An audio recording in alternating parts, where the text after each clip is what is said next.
Hello guys, good afternoon. And I am here at the Old Matalom Church.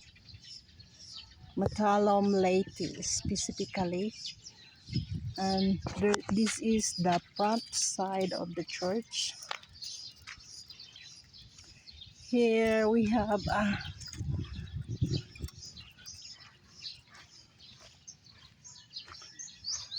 on the left side there is a saint. There is a statue of saint. It's called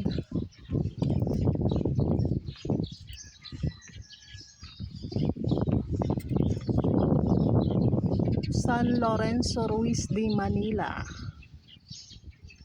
This is the saint. San Lorenzo Ruiz de Manila.